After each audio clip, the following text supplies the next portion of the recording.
du Conseil constitutionnel, mesdames et messieurs, je connais et j'ai le privilège de connaître un certain nombre d'entre vous.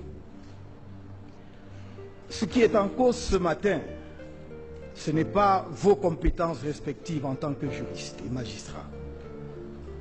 Ce n'est pas votre intégrité personnelle.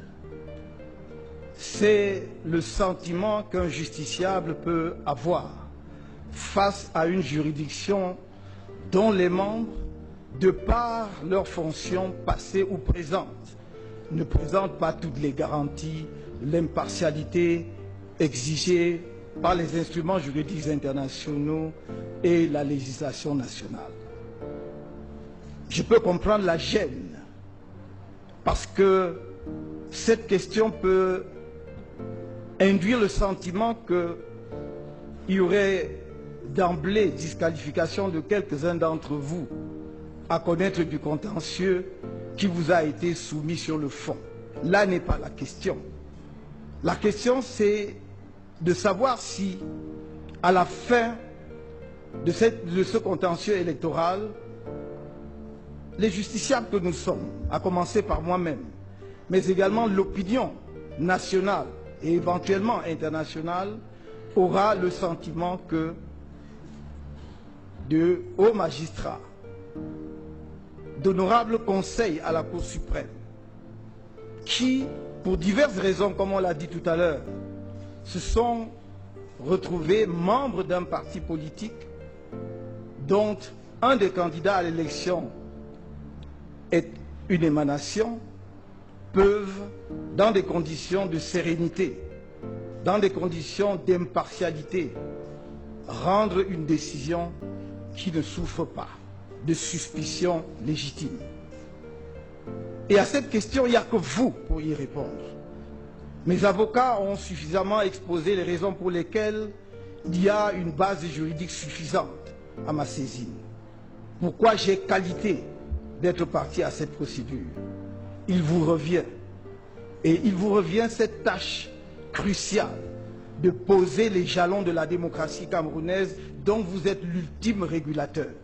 Car après tout, toute élection peut se dérouler, mais celui qui dit ultimement qui a été élu, c'est bien vous-même. Je n'ai pas ici l'occasion de revenir sur le sens et la portée de ma déclaration du 8 décembre.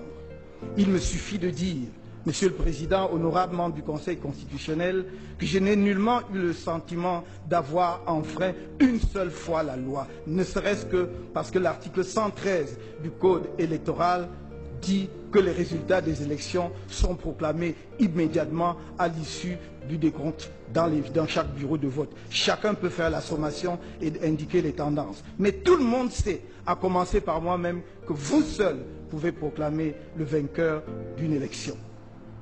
Si je ferme cette parenthèse, je voudrais revenir substantiellement au sens de notre démarche. Ce n'est pas une défiance vis-à-vis de la Cour ou du Conseil. Ce n'est même pas une défiance vis-à-vis des personnes interpellées. C'est simplement la soumission à votre auguste instance de faits, et rien que de faits. Et c'est à vous-même d'examiner ces faits et de savoir ce que vous voulez en faire. Comme on l'a dit tout à l'heure, nous aurions pu ne pas passer par cette phase de la procédure si ceux qui d'entre vous sont concernés par cette procédure de récusation avaient senti, éprouvé la nécessité d'un déport. Vous avez dit, Monsieur le Président, qui donc va recomposer le Conseil constitutionnel si d'aventure notre requête devant vous prospérait? La même personne qui vous nomme.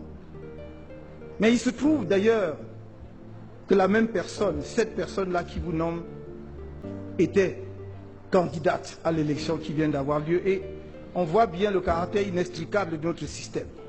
Et si vous ne faites pas l'effort justement qui vous hisse, oh, pas à hauteur des dieux, on aurait voulu, mais quand même un tout petit peu en dessous d'eux, pour dire ici et maintenant ce qui va être la fondation de la démocratie camerounaise dans ses bases juridiques essentielles, en disant, dans ce cas-ci, bien que le président de la République qui nous nomme soit candidat à cette élection présidentielle, nous avons le devoir de contribuer à la stabilité et la paix dans notre pays en rendant la bonne décision dans cette affaire. Ce n'est pas simplement une question de compétence. La base est là. Quand on dit que vous avez la compétence de la compétence, vous avez la compétence de votre propre compétence. Non seulement pour connaître de l'affaire, mais également pour vous prononcer sur toutes les questions qui sont soumises devant vous. Parce que vous êtes la seule juridiction camerounaise qui statue une fois pour toutes. Vos décisions sont sans recours. La Cour suprême est une instance ultime. Après une longue procédure qui part des tribunaux d'instance en passant par la Cour d'appel, vous jugez une fois pour toutes. C'est donc à vous, et c'est à votre conscience que je m'en remets, c'est à votre conscience que je fais appel, pour que vous donniez aussi un message puissant aux populations camerounaises qui nous regardent et qui espèrent que ce que nous, hommes politiques, nous n'arrivons pas à faire sur le terrain de la politique, vous allez y mettre bon ordre en disant le droit. Merci.